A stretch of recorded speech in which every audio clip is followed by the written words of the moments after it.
సమస్త దేవతా స్త్రీల చేత సేవింపబడే మహాలక్ష్మి తానుగా విసనకర్ర పట్టి విసురుతోంది. ఎందుకంటే తన పతే కాళ్ళు కడిగినప్పుడు పతివ్రత అయిన ఆ తల్లి మరి విసరదా చెప్పండి? ఆ పని చేస్తున్నదిట. ఈయన చూస్తూ ఒళ్ళంతా పులకించిపోయి కళ్ళ ఆనందాసులు రాలుతూ నోట మాట రాక ఈ ముసలి బాపడు పేద బాపడు ముడుచుకుపోతున్నాడు. అది చూస్తూ అంతఃపురంలో ఉన్నటువంటి వాళ్ళందరూ అనుకుంటున్నారట, ఏమి తపంబు చేసెనొక ఈ ధరణీ దివిజోత్తముండు తొల్బామున యోగి విస్ఫురదుపాస్యకుడై తనరారు ఈ జగత్స్వామి రమాధినాథు నిజతల్పమునన్ వసించువాడు ఈ మహనీయమూర్తి కన ఏ మునిపుంగవులెంత వారలన్. ఏ తపస్సులు చేసేవాడు ఇక్కడ? యోగులు కూడా చూడలేని పరమాత్మ ఇంత ఆధారంగా తన తల్పంపై కూర్చోబెట్టాడంటే ఏ మునికి దక్కింది ఇంత గౌరవం అనుకుంటున్నటువంటి మహాత్ములందరూ కూడా. పైగా అంతవరకు లక్ష్మీదేవితో కూడి ఆ తల్పం మీద కబుర్లాడుతున్న స్వామి ఆ లక్ష్మిని కూడా విస్మరించి ఇతన్ని అక్కడ కూర్చోబెట్టి సపర్యలు చేస్తున్నాడంటే ఎంత ధన్యుడితడు అనుకుంటున్నాడు. అప్పుడు కృష్ణ పరమాత్మ కుచేలుని పక్కన కూర్చొని చేతిలో చెయ్యి వేసి, ఇక్కడ చూడండి మర్యాద ఎలా ఉండాలో ఆయన దగ్గర. ఎక్కడా కూడా తాను ప్రభువుననే బింకము లేదు స్వామికి. తన పాత కాలము నాటి స్నేహితుణ్ణి ఎంత చక్కగా ఆదరిస్తున్నాడో చూడండి. ఇది తెలుసుకోవాల్సింది. కొద్దిపాటి పదవి, కొద్దిపాటి సొమ్ములు రాగానే అహంకరించేటువంటి వాళ్ళందరూ కూడా కృష్ణుడి నుంచి తెలుసుకోవాల్సిన విషయం ఇది. ఎంత చక్కగా చేతిలో చెయ్యి వేసి అంటున్నట్ట, నాయనా అన్నీ క్షేమమే కదా, నువ్వు వేద పఠనము అవన్నీ చక్కగా చేసిన వాడివి, నీకు గృహక్షేత్ర ధనదార పుత్రాదులు యందు నీ చిత్తంబు చెందకుంట తోచుచున్నది. ఎంత చక్కగా, ఈ మాట చాలా విశేషం. నీ మనస్సుని నేను పోల్చుకోగలను నీ కనిపిస్తున్న తీరు బట్టి. నీకు ఐహిక విషయములు వేటి యందు కూడా నీ మనస్సుకు ఆసక్తి లేదని తెలుస్తోంది. అయినా సరే నువ్వు కర్మని చేస్తావు. ఎందుకంటే లోక సంగ్రహణార్థంబు కర్మసేయు గతి నేను కూడా లోక సంగ్రహణం కోసం కర్మ చేసినట్లుగా మొత్తం భగవద్గీత సారం ఈ కథలో కనిపిస్తోందండి. నాకు కర్మ చేయవలసిన అవసరం లేదు, కానీ లోకానికి ఆదర్శం చూపించడానికి నేనెలా కర్మ చేస్తానో, కర్మ చేయవలసిన అవసరం లేకపోయినా జ్ఞానులు కూడా కర్మ చేస్తారు. ఎందుకు కర్మ చేస్తారంటే లోక సంగ్రహార్థం. అది లోక సంగ్రహార్థం అంటే లోకానికి ధర్మాన్ని చూపించాలి కనుక వాళ్ళు చేస్తారు. అలాగా నువ్వు కూడా కర్మని ఆచరిస్తున్నావని నాకు తెలుస్తున్నది. నీకు దేని మీద ఆసక్తి లేదు. పైగా మనంబున కామమోహితులు కాక అర్థిమయి విహిత కర్మంబులాచరించి ప్రకృతి సంబంధములు నన్ను భవ్యనిష్ట తగిలియుందురు కొందరుత్తములు భువిని. కొందరుత్తములు ఉంటారయ్యా, వాళ్ళు మాత్రమే విషయవాంఛకులకు తగులుకోకుండా వారి శాస్త్రోక్తమైన విద్యుక్త కర్మలని నేను చేస్తున్నానన్న అహంకారాన్ని విడిచిపెట్టి కర్మ ఫలాన్ని ఆశించకుండా లోక సంగ్రహార్థం కోసం కొందరు చేస్తారు. అటువంటి వారి మనస్సు ప్రకృతితో తగిలి ఉండదు, వారి మనస్సు నాతోనే తగిలి ఉంటుంది. అలాంటి మహాత్ములు కొద్దిమంది ఉంటారు, అలాంటి వాడు నువ్వు అన్నాడు ఇక్కడ కృష్ణ పరమాత్మ. దీన్ని బట్టి మనకి కుచేలుని యొక్క వ్యక్తిత్వం తెలుస్తున్నది. ఇలా చెప్పి అటు తర్వాత మన విజయంలో గడిపినటువంటి రోజులు మర్చిపోలేం కదా అన్నాడు. చూడండి ఇక్కడ కుచేలుడు గుర్తు చేయడం వదిలేయండి, కృష్ణ పరమాత్మ గుర్తు చేస్తున్నాడు. ఇక్కడ ఒక్క మాట ఆడలేకపోతున్నాడు కుచేలుడు. ఎందుకంటే ఊహించని ఆదరణ, ఊహించని వాత్సల్యం, ఊహించని కరుణ, దాంతో నిరుత్తరుడై ఉన్నాడు కుచేలుడు. మాటలన్నీ కృష్ణుడివే. మనం గురుమందిరంలో ఉన్నప్పుడు ఎంత చక్కగా గడిచాయి ఆ రోజులు. నువ్వు గుర్తుందో లేదో ఘటన జరిగింది మనకి. ఆ రోజున మనము మన తోటి విద్యార్థులు అందరం కలిసి గురువుగారి యజ్ఞం కోసం సమిధలు దర్భలు తీసుకోవాలని ఒక అరణ్యంలోకి వెళ్ళాం. అరణ్యంలోకి వెళ్ళిన సమయంలో ఒక్కసారి ఆ సాయంత్రం వేళ మబ్బులు కమ్మేశాయి. ఎంత మబ్బులంటే భయంకరమైన చీకటి వచ్చేసాయి. అర్ధరాత్రి వేళ ఎంత చీకటి ఉంటుందో అంత చీకటి ఇంకా సంధ్య వేళకే వచ్చింది. పైగా వర్షం పడుతోంది. మనం ఇటు అటు వెళ్ళలేక అక్కడ ఒక పెద్ద చెట్టు నీడన ఉండిపోయాం, చలితో వణికిపోతున్నాం. ఆ సమయంలో గురువుగారు దీపం చేత్తో పట్టుకుని మన కోసం వెతుక్కుంటూ వచ్చి, నాయనలారా పాపం మాకు సమిధులు తీసుకోవాలని చెప్పి మీరు అడవిలో చిక్కడిపోయారా అని మన కోసం కన్నీరు కార్చారు గురువుగారు. గుర్తుందా నీకు? ఎంత చక్కగా చూసుకున్నారు మన గురువుగారు. ఈ విధంగా మనల్ని ఆదరంగా చూసి ఒక మాట అన్నారు గురువుగారిని, గుర్తుందో లేదో. ఏమనంటే విస్ఫుట ధనబంధుదార బహుపుత్ర విభూతి జయాయురున్నతుల్. కృష్ణుడు ఏం మాట్లాడినా అంత నర్మగర్భంగా మాట్లాడతాడండి. అప్పుడు గురువాక్యం ఒకటి ఉంది. ఏమనన్నారంటే, మీకు ఎప్పుడూ శుభము కలుగాక, మీకు చక్కటి భార్య, మంచి సంతానము, బోలెడంత సంపద కలుగుగాక, ఆయుష్ కలుగుగాక అని గురువుగారు దీవించారు. గుర్తుందా? గురువాక్యములు ఎప్పుడు అబద్ధం కావు కదా అన్నట్టండి. ఇక్కడ ఎంత చక్కగా మాట్లాడాడు చూడండి. ఇక్కడ అంటే ఆ రోజు గురువుగారు చెప్పారు కనుక సంపదలవన్నీ కలుగుతాయని నీకు కూడా సంపదలు కలుగుతాయిలే, గురువు మాట అబద్ధం కాదు కదా అన్నట్టుగా ఆ ధ్వని ఎప్పుడైతే ఇంత నర్మగర్భంగా మాట్లాడాడో వెంటనే కుచేలుడు స్వామి అభిప్రాయం చక్కగా తెలుసుకుని, గురువుగారు అన్నమాట నిజమే, కానీ గురువులకు గురువైన త్రిజగద్గురుడివి అంగీకరించకుండా ఏం లభిస్తాయ్యా అని చెప్పేటండి. ఇక్కడ గొప్ప మాట అది. గురువుగారంత మాత్రాన్ని లభించదు, జగద్గురువు అంగీకరించాలి. అందుకు అయినా అంత చమత్కారంగానే అన్నాడు. గురువాక్యం నిజమే, కానీ నువ్వు గురువు శిష్యుడు అనేటువంటి పరిధిలో ఉన్నవాడువా? నువ్వు గురువులకే గురుడువు, త్రిజగద్గురుడవు, గురుమతి తలపగ త్రిజగద్గురుడవు అనందగిన నీకు గురుడనగా వండవుడు. గురువు అని ఇంకోడు ఉంటాడా చెప్పు? వండొరుడెవ్వండు ఇంతయుని నీ కరయంగ విడంబనంబి హరి. నువ్వు ఒకరిని గురువని, నువ్వు శిష్యుడువని ఆ లీలలన్నీ గుర్తుపెట్టుకుని నాకు చెప్పడం ఉన్నదే, ఇందులో నాపై నీకున్న వాత్సల్యం కనిపిస్తున్నది. అలాగే గురువాక్యములు నిజమవుతాయన్న అభయం కూడా నువ్వు చెప్తున్నావు. చాలా సంతోషం అన్నాడు. ఇంకేం మాట్లాడలేదండి, ఇంతే అన్నాడు కుచేలుడు. ఈ విధంగా సాభిప్రాయంబగా పలికిన పలుకులు విని, ఈ సాభిప్రాయంగా కృష్ణుడు పలికాడు, సాభిప్రాయంగా కుచేలుడు పలికాడు. ఆ పలికిన వెంటనే సంతోషించి, అవును సుకృతులైనటువంటి వారు ఏది ఇచ్చినా నేను ప్రేమగా తీసుకుంటాను, అందుకే సుహృత్కృతం ఫల్గవి భూరికారి. సుహృత్తు అంటే స్నేహితుడైన వాడు, ఆత్మీయుడు కొద్దిగా ఇచ్చినా గొప్పగా కనిపిస్తుంది. ఎందుకంటే నాకు వస్తువు ప్రధానం కాదు, ప్రేమ గనక. నా కోసం ఏం తెచ్చేవేంటి అన్నట్ట. నిజంగా ఈయన మూట తెచ్చుకోకపోయింటి అని అడిగేవాడు కాదండి, మూట తెచ్చుకొచ్చాడు. కానీ కృష్ణుని చూడకముందు వేరు, కానీ ఈ మొత్తం భవనాలు కృష్ణుని చూశాక ఇంత మహాత్ముడికి ఈ అటుకులు ఏమిస్తానని ఆ మూట కనబడకుండా వెనక్కి పెట్టుకున్నట్టండి. అతను పొరపాటున ఆయన దృష్టిలో పడుతుందేమని కనబడకుండా వెనక్కి పెట్టుకున్నాడు, ఇలా కూర్చున్నాడు. కానీ తనకంటూ తెచ్చింది తనకివ్వకపోయినా తాను స్వీకరించగలడు పరమాత్మ. అందుకేమన్నాడంటే, నువ్వేం తెచ్చావో నాకు ఇవ్వు, నాకు ఏదైనా తీసుకుంటా. దళమైన పుష్పమైనను ఫలమైనను సలిలమైన పాయని భక్తిని కొలిచిన జనులర్పించిన ఎలమిన్ రుచిరాన్నముగననే భుజయింతున్. నీరిచ్చినా, పండిచ్చినా, పువ్విచ్చినా ప్రేమతో ఇస్తే ప్రేమతో ఇచ్చాడు గనక నేను తీసుకుంటానన్నాడు. ఇక్కడ చూడండి, వస్తువు కోసం కాదు. పత్రం పుష్పం ఫలంతోయం యోమే భక్త్యా ప్రయచ్చతి తదహం భక్త్యుపహృతం అస్నామి ప్రయతాత్మన. భక్తితో ఇచ్చాడు కనుక తీసుకుంటాను, కనుక నువ్వేం తెచ్చావో అని అంటూ ఉంటే ఈయనేమీ అనలేదు, తేలేదు అనలేదు, తెచ్చాను అనలేదు, మరింత వెనక్కి తోస్తున్నట్టు అది కనబడకుండా. వెంటనే పరమాత్మ వెనక్కి చెయ్యి పోనిచ్చి తీసి, ఓహో నా కోసం తెచ్చేవా అని ఆ మూట విప్పి అందులో ఉన్నటువంటి అటుకులు తీసుకుని ఆయన ఒక గుప్పెడి నోట్లో వేసుకున్నట్టండి. మురహరుడు పిడికెడటుకులు కరమొప్పగనారగించి కౌతుకమతియై మరియను పిడికెడు గొన తత్కరమప్పుడు పట్టె కమల కరకములమునన్. ఒక పిడికెడు నోట్లో వేసుకుని రెండో పిడికలు వేసుకోబోతూ ఉండగా లక్ష్మీదేవి పట్టుకుంది చెయ్యి. చూడండి ఇక్కడ, ఎందుకంటే ఆవిడికి తెలుస్తోంది ఎవరికి ఎంత ఇవ్వాలో అవన్నీ జాగ్రత్తగా కంట్రోల్ చేస్తుంటుందండి ఆవిడ. ఆయన భక్తవత్సలుడు, కానీ వీడు జాగ్రత్తగా చూసుకోవాలి. అందుకు సొంపార గణితానికి బహు సంపదలు అందింపనవియ చాలు నిక. నువ్వు ఈయనకి చాలా ఇచ్చేసావు, ఎందుకంటే పరమాత్మకి ఇస్తే భువనాలకన్నిటికీ ఇచ్చినట్లే. ఒకప్పుడు ప్రపంచంలో ఎవరికి ఇవ్వని వాడే తర్వాత దరిద్రుడవుతాడు. దానికి ప్రతిగా ఏం చేయాలి? మళ్ళీ ప్రపంచానికి అన్నీ ఇవ్వాలి. అన్నీ ఇవ్వలేడు కదా ఇప్పుడు. అందుకేం చేయాలి? పరమాత్మకు భక్తితో కొద్దిగా ఇచ్చిన సమస్త ప్రపంచానికి ఇచ్చినట్లే, ఎందుకంటే సమస్త ప్రపంచ స్వరూపుడు పరమాత్మ. అది ఇందులో ఉండడం గొప్ప విశేషం. అందుకే ఆయన ఏం చెప్తున్నాడంటే, ఏతావతాళం విశ్వాత్మన్ సర్వసంపత్ సమృద్ధయే అస్మిన్ లోకే అథవా ముష్మిన్ పుంసస్వతోషకారణాత్. నువ్వు కొద్దిగా వేసుకుంటే సమస్త విశ్వములు తృప్తి చెందినట్లే కదా కృష్ణ అన్నదిట రుక్మిణమ్మ. ఎందుకంటే ఆయన విశ్వోదరుడు కనుక సమస్త బ్రహ్మాండములకు వెళ్ళినట్లే. ఇప్పుడు పుచ్చుకున్నది చాలు స్వామి అన్నదిట. ఎందుకంటే మొత్తం పుచ్చుకున్నాడా, కృష్ణుడితో పాటు మొత్తం పరివారం ఇంక కుచేలుడు గుడిగం చేయవలసిందే, లక్ష్మితో సహా వెళ్ళవలసిందే.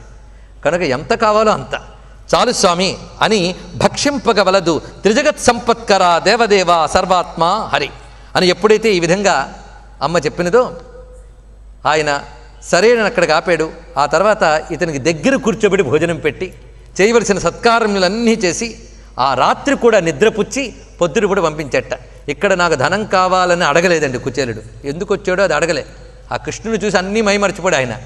నీకేం కావాలని నేను అడగలేదు, నీకేం కావాలి అని అడగలేదు, నాకేం తెచ్చావు అన్నాడు అంతే. చూడండి ఇక్కడ, నాకేం తెచ్చావని పుచ్చుకున్నాడే తప్ప నీకేం కావాలని అడగలేదు ఆయన.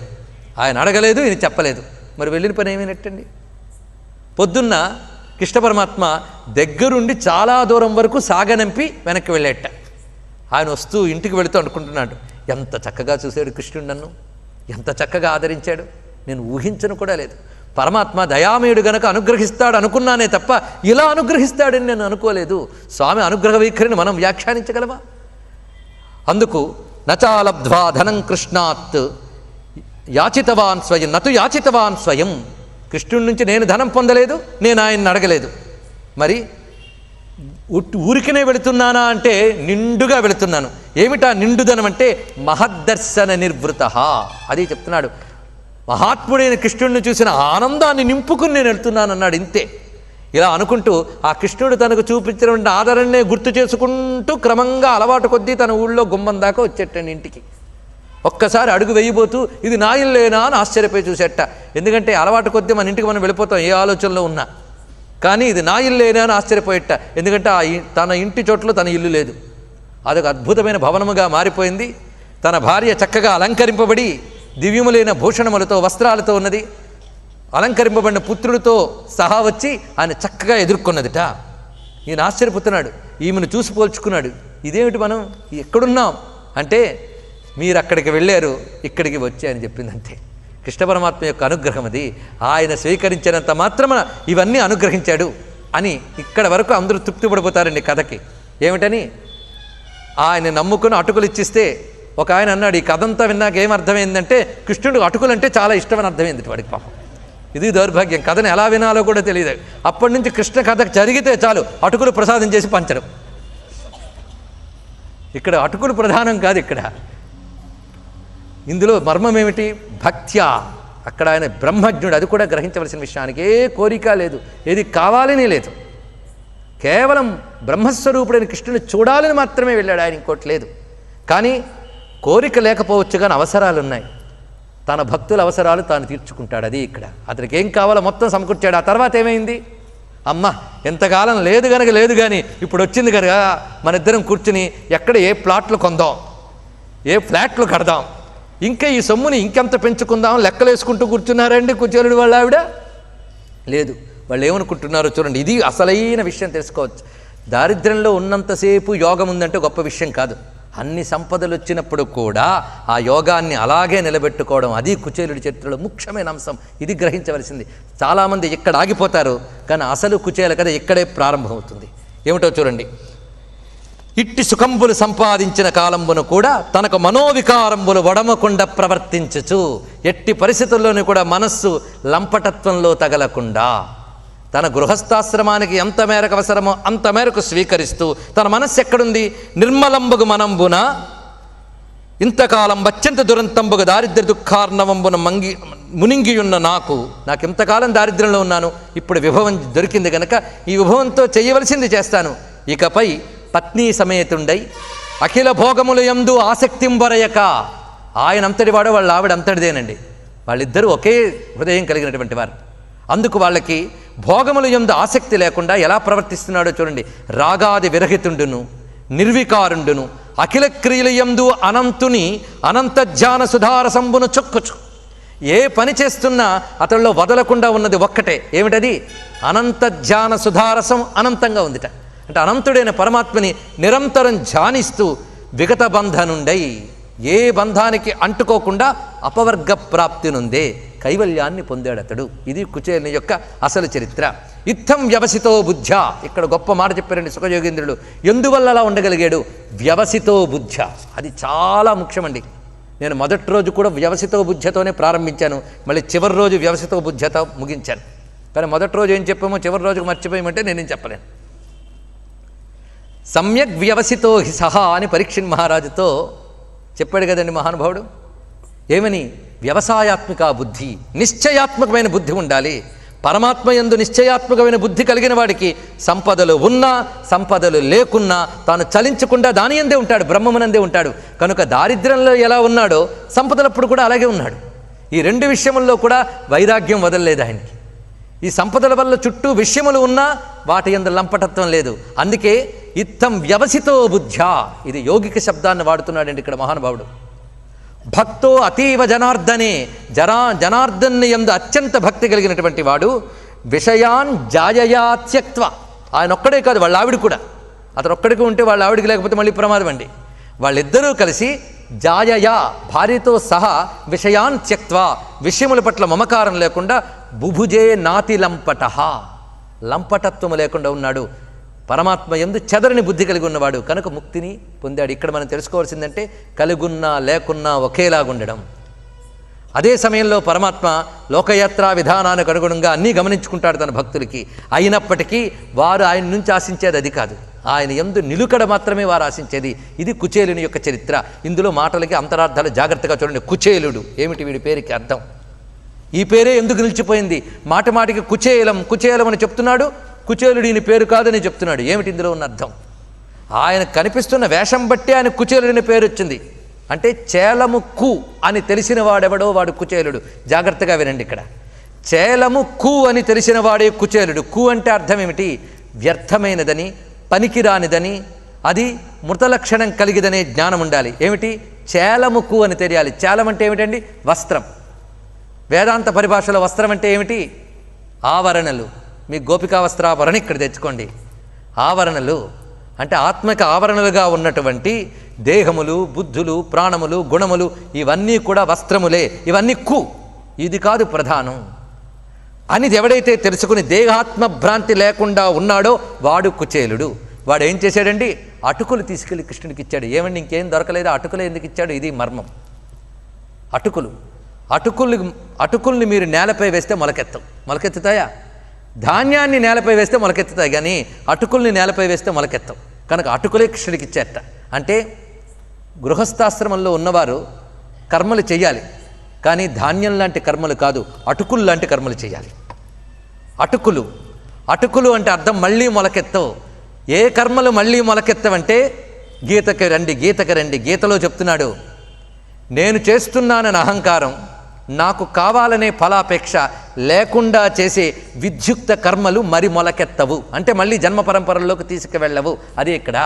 అందుకు నేను చేస్తున్నానని అహంకారం లేకుండా, నాకు కావాలనే ఫలాకాంక్ష లేకుండా చేసిన కర్మలన్నీ ఏం చేయాలి? కర్మలు మన దగ్గర ఉంచుకోకూడదండి. కర్మలన్నీ కృష్ణార్పణం చేయాలి. ఈశ్వరార్పణ బుద్ధితో వాటిని చేయాలి. అందుకే అటువంటి కర్మలన్నీ కృష్ణార్పణం చేశాడు. ఇదే అటుకులు కృష్ణుడికి ఇవ్వడంలో ఉన్నటువంటి అసలైన అంతర్యం. తాను చేస్తున్నాన అహంకారాన్ని విడిచిపెట్టి ఫలాపేక్ష లేకుండా చేసిన విద్యుక్త కర్మల్ని కృష్ణార్పణ బుద్ధితో చేశాడు.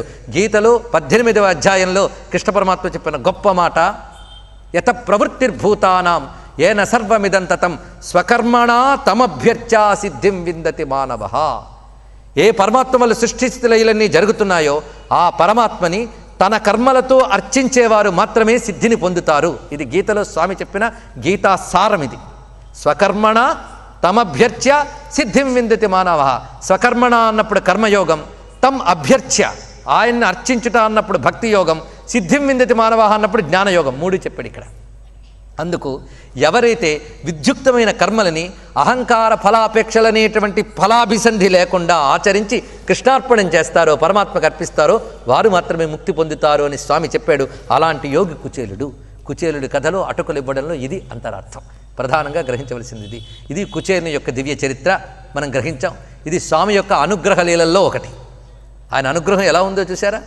ఇహాన్ని కాదనలేదు, పరాన్ని తీయలేదు. ఇది కావలసింది.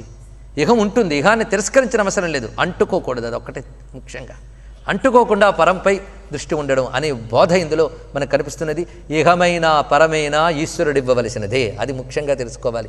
ఇహమైనా పరమైనా ఈశ్వరుడు ఇవ్వవలసిందే. ఆ ఈశ్వరుడే శ్రీకృష్ణ పరమాత్మ. అది ఇందులో ప్రకటించారు. కనుక ఈశ్వరభావ ప్రకటన చేస్తున్నాడు స్వామి. ఈ విధంగా జగత్తును ఉద్ధరిస్తూ వివిధ విధములుగా దుష్టులైన రాజుల్ని సంహరిస్తూ శిష్టులైన యోగుల్ని వెతుక్కుని వాళ్ళని కనిపెట్టుకుని అనుగ్రహిస్తూ స్వామి పరిత్రాణాయ సాధూనా వినాశాయ చ దుష్కృతాం అనే మాటను నిలబెట్టుకుని తన దివ్యావతారంలో తాను స్వయంగా కొందరిని సంహరించి యోగ్యులైన మహాయోధుల చేత మరికొందరిని సంహరింపజేశాడు. అలాగే జరాసంధుడిని భీముడి చేత సంహరింపజేశాడు. అర్జునుడిని నిమిత్తంగా చేసుకుని ఆయన దుష్టరాజులందరినీ సంహారం చేశాడు. తత్పూర్వమే ఆచార్య స్వరూపంగా గీతను బోధించాడు. కృష్ణావతారానికి మాత్రమే ఉన్న ప్రత్యేకత ఆచార్యావతారం. కృష్ణుడు ఆచార్యావతారం. కృష్ణం వందే జగద్గురుం. ఆయన ఆచార్యుడు, గురువు. ఎంతగా ధర్మప్రతిష్ఠ అన్ని చేశాడో అంత గురువు, అంత యోగీశ్వరేశ్వరుడు, సాక్షాత్ బ్రహ్మము. అందుకే కృష్ణుని ఆశ్రయిస్తే గురువై మన బుద్ధుల్ని మార్చుతాడు, మనకి ఆయనే చూపిస్తాడు. అందుకు మనం చేయవలసింది అర్జునుడి పని. దుర్యోధనుడు అర్జునుడు ఇద్దరిని గుర్తుపెట్టుకోండి. మళ్ళీ భారత యుద్ధానికి వెళ్తేనే కదా ముగింపు. వాళ్ళిద్దరికీ చూపించాడు ఆప్షన్ ఏమిని, నేను నా సైన్యం ఈ రెండిట్లో ఏదో ఒకటి కోరుకోండి అన్నాడు. ఆ కోరుకునే దానిలో ఫస్ట్ ఛాన్స్ అర్జునుడికే ఇస్తున్నానన్నాడు. వెంటనే దుర్యోధనుడికి కృష్ణుడు గొప్ప మాయావి, ఈ అర్జునుడు కాస్త సైన్యాన్ని కోరుకుంటాడు, మిగిలిన ఈ ఒక్క ఏకాగ్గాడిని నేను తెచ్చుకోవాలి, నాకెందుకయ్యా అనుకుని చూస్తూ ఉన్నట్ట. కానీ అర్జునుడు నాకు కృష్ణుడే కావాలి, సైన్యం అక్కర్లేదన్నట్టండి ఇక్కడ. వెంటనే అనుకున్నాడు దుర్యోధనుడు, అర్జునుడు మూర్ఖుడు అనుకున్నాడు, తనకు సైన్యం అంతా దక్కింది చాలు అనుకున్నాడు, వెళ్ళిపోయాడు. కానీ ఇందులో ఎవడు మూర్ఖుడు? కృష్ణుడి సైన్యం అంటే ప్రపంచంలో మనం చూస్తున్నటువంటి సమస్త బలములు, సమస్త శక్తులు, సమస్త సంపదలు కృష్ణుడి. ఈ సైన్యం అంతా కృష్ణుడు. కానీ మనమంతా ఆయన సైన్యం మనకు ఉండాలనుకుంటాం, కానీ ఆయన ఉండాలనుకో. అందుకే మనందరం దుర్యోధనుల బుద్ధులు.